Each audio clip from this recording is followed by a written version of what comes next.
3 minutes. All yours, Chair. Brilliant. Thank you, Gareth.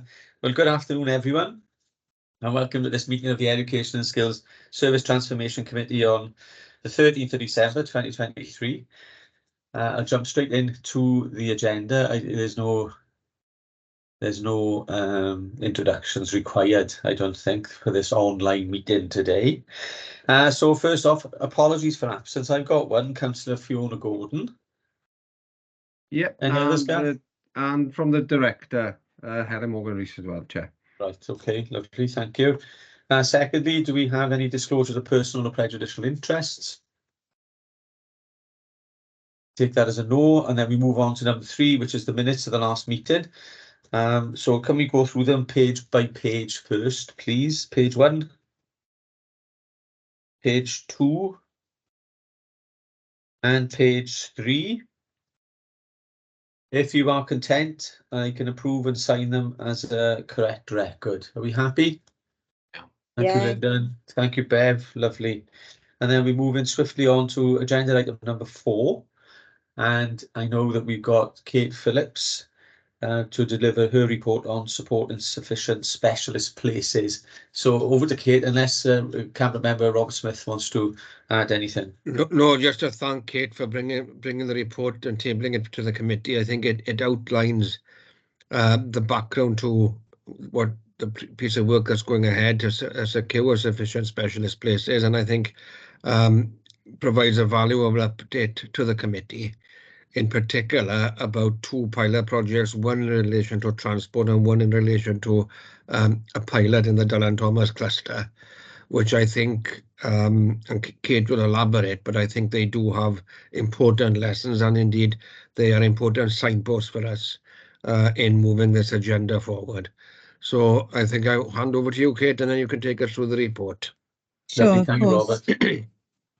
Thank you. Thanks. So yeah, it is very much a kind of progress update on work streams that are very much ongoing, but I'll talk you through the report and expand on the details. So obviously, as you're aware, the purpose of the committee is to look at the transformation activities, and in the meeting that was held on the 14th of June, this programme supporting sufficient specialist places was identified as a key area for consideration, and we outlined the kind of rationale behind the plan and why we were proceeding with it. So the purpose today really is to provide an update and also outline how some of the current data trends have been considered in order to inform the plans. So since we last met back in September, there have been 3 main areas of progress, which I'll cover off in the report. So that's collection of data, the change team progress, and as Councillor Smith outlined, an update on our pilot projects. So one of the things we've been able to do this term is to undertake a really comprehensive collation of data in order to identify our current and predicted trends.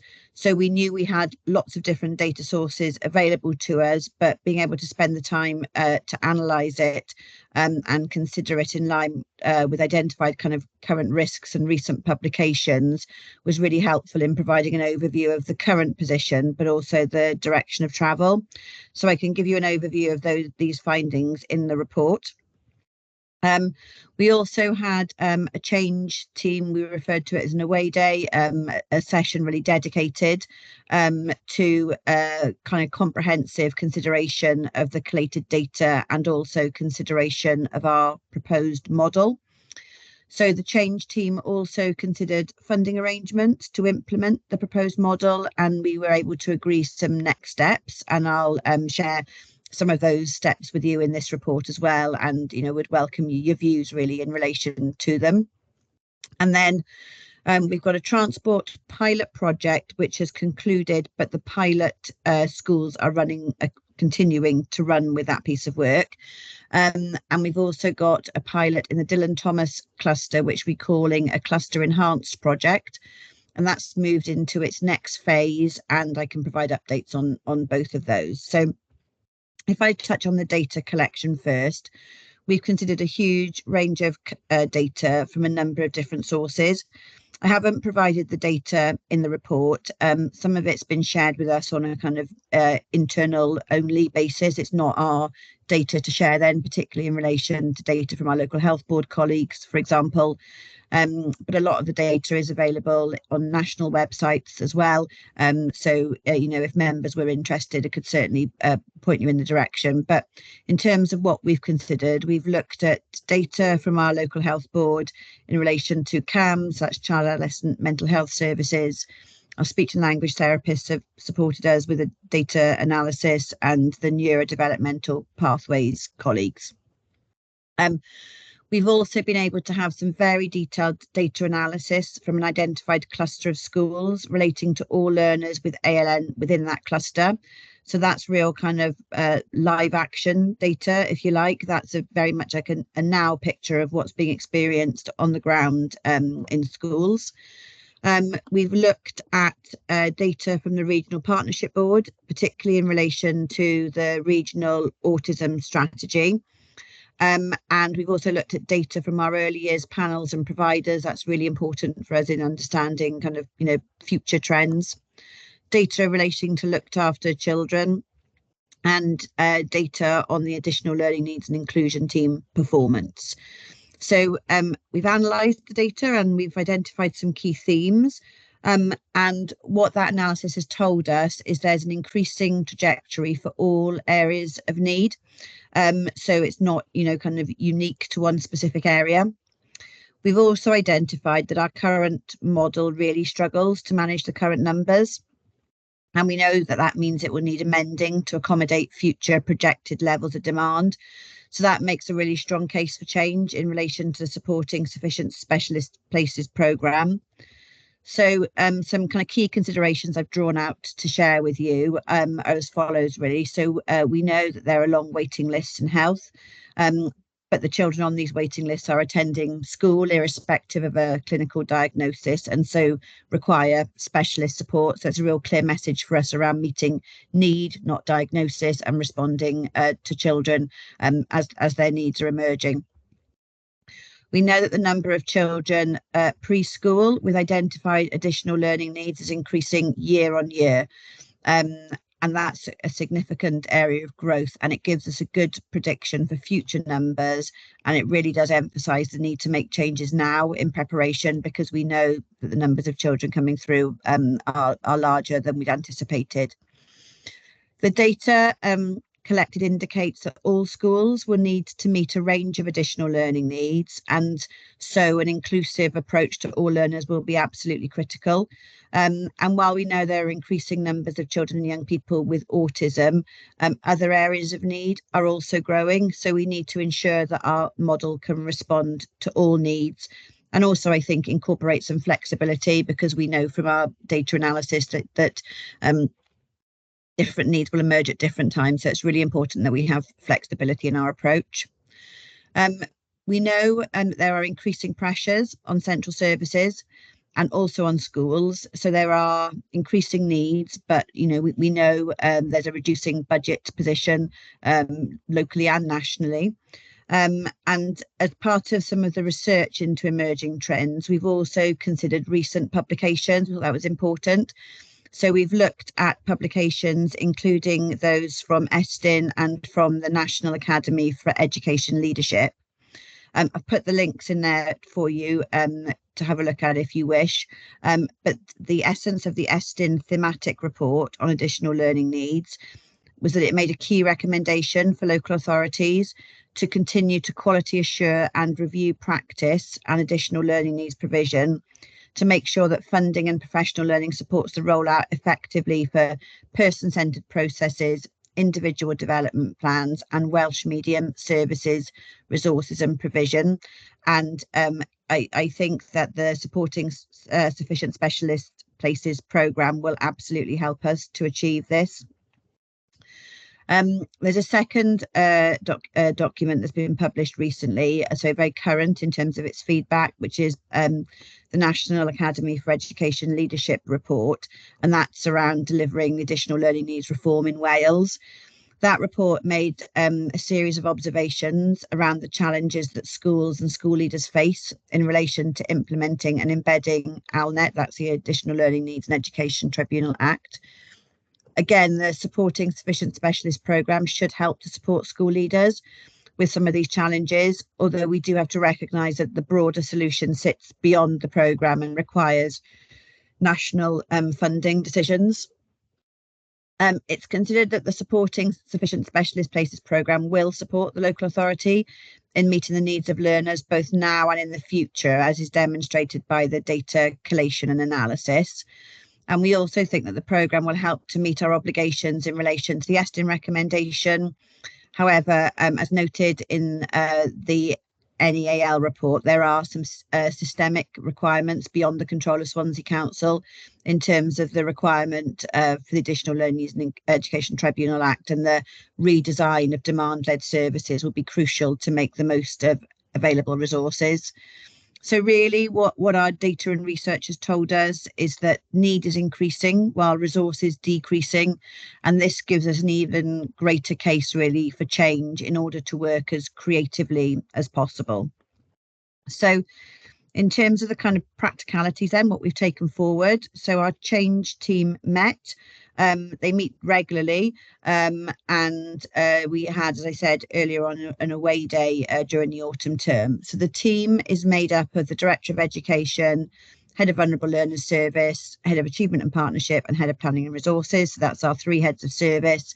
We've also got officers from ALN and also project officers who attend the change team.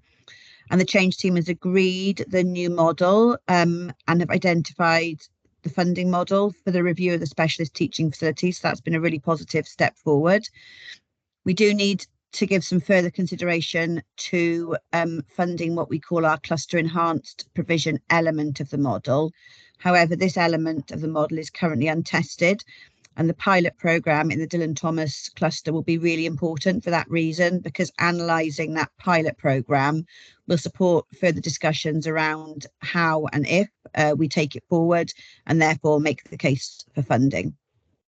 So the series of internal communication meetings will take place during the spring term as agreed by the change team. So that's intended to provide updates to head teachers, specifically those whose schools are proposed to have new or amended provision. And that'll be really important to make sure that everybody's got a full understanding. And then a report will be prepared for Swansea Council Cabinet to seek permission to consult on the new model of specialist teaching facilities. So that's kind of where we are in our programme of change. And I'll just finish really by sharing the pilot project's progress with you. So I think I explained in the previous meeting, particularly around the transport project, but to test the thinking which has emerged, we've undertaken 2 pilot projects. So the thinking was quite different from things that we've done previously. So we thought it was really important that we piloted it to kind of test out what it would look like operationally. The first pilot was a minibus transport pilot, and I've detailed that previously to you. And that pilot project has concluded and a full evaluation has been undertaken. And the evaluation has identified the project as a total success, really, with learners, families, schools absolutely welcoming the change from single taxi transport to school staffed minibus transport. And one of the key indicators of success were in relation to learner wellbeing and readiness to learn. So that was really positive for us, because we knew that it would save money, make a financial saving, but the impact on learner wellbeing has been tremendous, and that's been a real benefit. And families really welcome the link between home and school, so that connection between members of staff in school that's really important for families has been really appreciated. So the 2 schools involved in the pilot are Cloyd Primary School and Ascol Pen-y-Bryn, and they've now adopted these transport arrangements on a permanent basis. And we have used some grant funding to purchase 2 additional minibuses to support the project's sustainability. We've got a project team established, and a comprehensive suite of documentation has been produced to support the rollout. We've got agreement to roll out the project more widely, However, there are pressures in the home to school transport team at the moment which have prevented this from happening. So everything's in place to take forward it's, you know, a highly successful initiative, and we're just waiting for the home to school transport team to secure the additional resources they need to undertake their element of the process, and then we'll be ready to go. And once the project is able to roll out fully, there'll likely be significant savings for the council, but as I said, much more importantly, really improved learner experience. So the second project is the Dylan Thomas Cluster Enhanced Provision project, and that's progressing well. New staff are appointed to take that forward, and we're hoping that that provision will open in January 23 with access for children within that cluster. The pilot's being grant funded, so analysis will be really critical to assess whether or not all or part of the elements will be taken forward as a longer term arrangement. So that in turn will guide funding considerations. So, you know, in essence, we're really grant funding a pilot to test out the thinking, to see if it works, and if it does, then we'll have to have broader considerations around how we can fund that. So what's next in the new year? So the next key step and focus of the work will be the submission of a report to Cabinet, which will seek permission to consult on the new model. And that means that it will be necessary to meet with all head teachers at schools who will play a key role in the specialist teaching facility provision. And that's going to take place during the spring term. So it would be really helpful to bring a draft Cabinet report and the accompanying communications, perhaps to the next meeting of this committee, where the programme is on the agenda, and obviously your input would be welcomed. So in terms of where we are, that's kind of the full update. So happy to pause now and hand back to the chair for any questions. Thank you very much, Kate. That's really helpful, a very detailed and informative report. You did say at the end, January 2023, and when I read it, I thought January 2023 was correct. Thank and then you. I thought, oh no, hang on. I can't believe how quick time passes, you know. Yeah.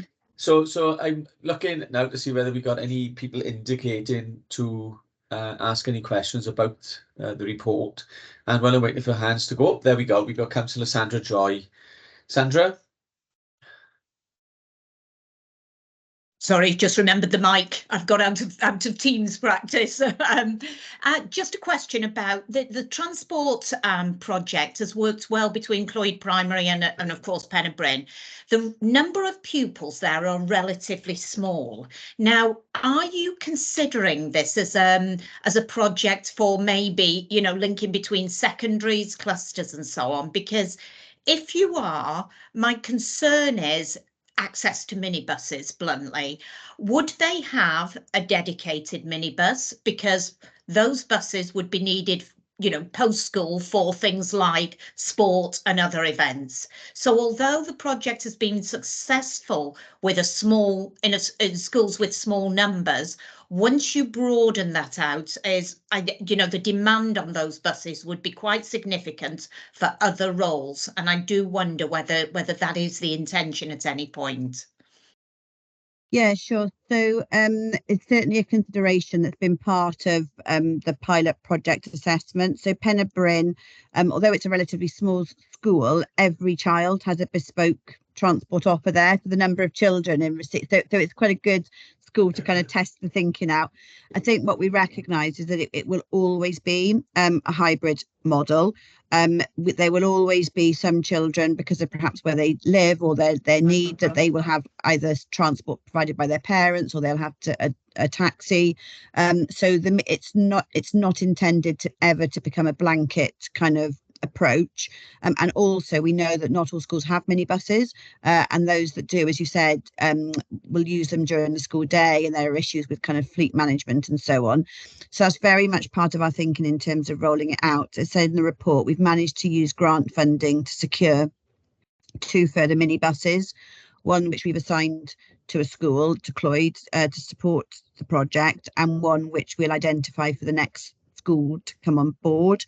And we're also exploring with our colleagues in the transport team options around people carriers, so vehicles that, you know, can be purchased in addition to support this. So it's very much part of the thinking in terms of the rolling out, and what we hope to do really is to link as creatively as possible with our school colleagues. But it has, you know, it's been certainly part of the consideration in the pilot. Yeah. It's like all school activity. It's like that kind of, you know, timetabling jigsaw, isn't it? Yeah. So, everybody wants the stuff at the same time. That's the problem. Yeah. Lovely, thank you, Sandra. Kate, can I ask about driving the buses, resource for drivers? Yeah, sure. So what's made the pilot successful is that the buses are driven, and the passenger assistants are members of school staff. So it's been done on a kind of invitation basis. People have been invited to take on additional hours, quite beneficial. Lots of staff, for some of our teaching assistant staff, your hours are limited by the school day. So there isn't always opportunities for additional hours. So staff have welcomed that. We are working with our colleagues in HR to make sure that we've got a sustainable model going forward in terms of securing sufficient staffing to be able to run the buses. And we have also had to invest in some training, because depending on people's age, their driving licenses don't automatically allow them to drive minibuses. So we've had to provide some training as well. So, but again, kind of very much part of those considerations that we've been working through in the pilot. Lovely. So previously, I know you said that the hope was that if pilot went well, then there might be some cost savings and that could be reinvested. So that's what we're talking about really then. Some pressure being relieved, creating resource to cover additional costs. Potentially, yes. I mean, we, you know, obviously, as with all council services, we've got a requirement to make savings as well. But it's very much, you know, elements of it are very much around spend to save, in terms of even by freeing up some resource to invest partly into the services will allow us to make greater savings. So that's, you know, part of how we roll that out.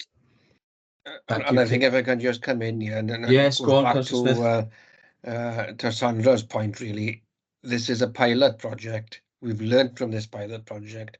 The next stage is, if there are, you know, as things are being rolled out, they will be experimental as well. And I mean, we will take it step by step. We learn from experience, and we're not going to jump into something suddenly. But I think it is a direction of travel we need to go down. It's and the group who work on the pilot centrally is not just education. So we've engaged with colleagues from HR, from the transport team, from the commercial team, from insurances, contracts, and so on. So we've very much kind of made sure that we've got a really broad representation in terms of officers as well as schools to explore these issues. Mm-hmm. Lovely, thank you, Kate. Thank you, Robert. Councillor Mike White. Thank you, Chair. Thank you, Kate, for the report. Point 311 on page 7 regards to the obligations put on the council in regard to the recommendations of Eston and the Neil report. Do you think that this might come a postcode lottery for schools and put extra pressure on senior management of teams to try and, you know, make sure that we are rolling out what we expect to do? Because quite clearly states that it's obviously this is without the control of the council. That's my only concern, really. And in regards to the other point with buses, school buses, there now, in regards to maintenance of any vehicles we get, can we make sure that it's our own transport department that actually carries out maintenance of these vehicles and make sure that they are roadworthy? Yeah, sure. So in relation to the second point, probably that's the quickest one to answer. At the moment, the maintenance is with our central transport team. So that's how all school minibuses are maintained through that process. So we haven't changed anything in that regard. In relation to the first point about the requirements kind of nationally, I don't know if it would be necessarily a postcode kind of lottery. I think the pressures are there for everybody. So I think the point that's really I'm trying to identify is that we know that we've got increasing need. Our data tells us we've got increasing need across the whole of Swansea and indeed across the whole of Wales. It's not unique to Swansea and probably the UK as well. We know from our data analysis that proportionately the level of need is the same in every community. Obviously numbers will be different because schools are bigger and smaller, but the proportionate need is very similar. And so, the expectation is on every school, and the challenge is that every school has that increasing need with that reducing resource. And that, I think, is the point that the NEAL report is making, is the challenges are that, the absolute requirement and, legally and morally is there to support all of our children with additional learning needs, but the resources to do it is challenging. And that's why the solution hopefully is provide something that's more creative in the way that we can use the resources available. Yeah, thanks for that, Kate. I think the old saying, isn't it, about the tools can't do the job, and if we've got enough funding, we've got to be provided with the funding. Thank you, Chair. Thank you, Kate. Thank you, Mike. Thank you, Kate. Well, one of my questions related to a similar area, and that was about the training for staff. So are we looking at significant cost and challenges of training staff to meet the additional needs and identified, or are the needs being identified through current techniques and awareness and all the rest of it? Are they new needs, or is it just so we're getting better at identifying what's already there then? Have we got worsening challenges, or are we getting better at identifying better systems to explore? I would think it's a bit of both. I think there's a combination. Certainly, we're much more aware and able to assess need, and we've got a far greater kind of vocabulary and language in terms of describing how presenting needs, I guess more labels in the box, I suppose. But also I think, we do know that there are some societal pressures. We know that there are some significant kind of changes, but partly post-pandemic, but they were happening before that as well. So, I think it's probably a combination of both of those. And I think that the real kind of overriding principle is that what we see in classrooms, what our school colleagues tell us on a daily basis, is that that's manifesting itself in schools in a way that requires, something different to happen to be really as effective as possible. And that's the kind of, the bottom line for our approach, really. It's, irrespective of all the things we know, if we see something challenging and we see that a child needs some support and assistance, then we've got to flex and we've got to meet those needs. Lovely, thank you, Kate. It also made me think under sort of 3.5 with the data being collected, and you listed all the different places that we got the data from. The links with adverse childhood experiences previously discussed in this forward-thinking committee, it seemed to run really quite closely throughout this approach. Kate, would you agree with that? Sure. Yeah, absolutely, 100%. It's very much around, how some of those experiences can impact on children and young people, and what we can do in our universal offer, really, to all children and young people, to make sure that we can mitigate as much as possible and support wherever needed. Lovely, thank you very much. The other question I had was about the systemic requirements. We haven't got the capacity ourselves as a local authority to deal with these issues, and we know the issues are Wales wide as well. Are we aware of national discussions that might be going on to look at an approach for funding? What are real pressing well-being needs of so many thousands of children and young people? Yeah, sure. I mean, at our level, we feed into the groups that we work with nationally. So our connections and links with Welsh Government, we obviously have that interface there and can report those challenges back. And I think that, that message does go back in terms of how challenging, particularly the new legislation around ALNet, has been, and that, you know, it was originally thought that it would be a cost neutral piece of legislation, and that's, you know, really been clear that it's not. So those discussions certainly happen, but I guess they need to happen at every level possible, really, in order for real change to happen. But we certainly send a message back via our connections. It's a very challenging area. Yeah. There's a double whammy going on, you know, increasing pressures and tightening budgets. Well, something's got to give somewhere.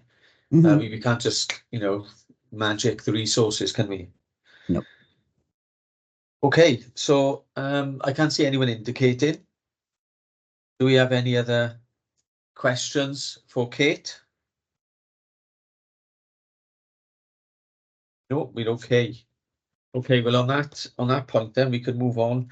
Thank you, Kate, as ever, for a very full and very interesting report.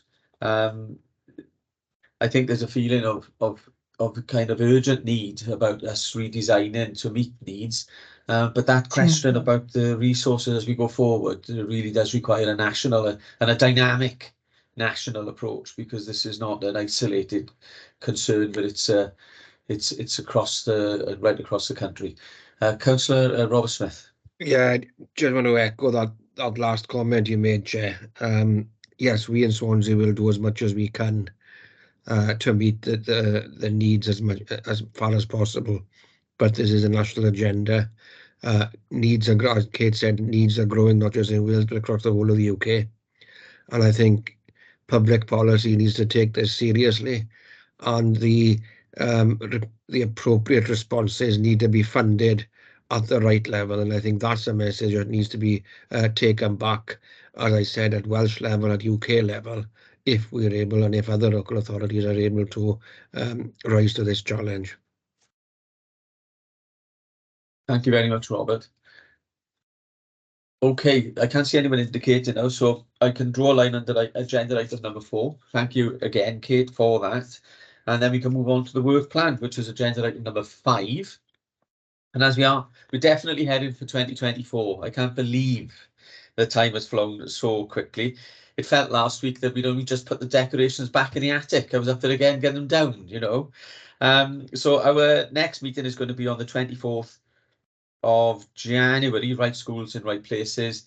And then we'll have a meeting on the 6th of March, Support and Sufficient Specialist Places, back to this one. But and Kate alluded to this in the report here. Perhaps we can have an update at that report from today's session. And then we're heading into April and our end of year summary. So unless anyone's got anything else to add here, we are looking ahead to the 24th of January. But before that, we've got Christmas and a New Year break. So I do hope you all have a peaceful, enjoyable and lovely Christmas. Eat, drink, be merry, because 2024 is around the corner. Okay, everyone, can I thank you for your fantastic effort and commitment throughout the year, which has been very full and very dynamic. And I do really appreciate all of your efforts. And on that point, I will close the meeting. Thanks, everybody. Merry Christmas. Thanks, Jack. Thank you. Thank you. Good. Thanks, Jack.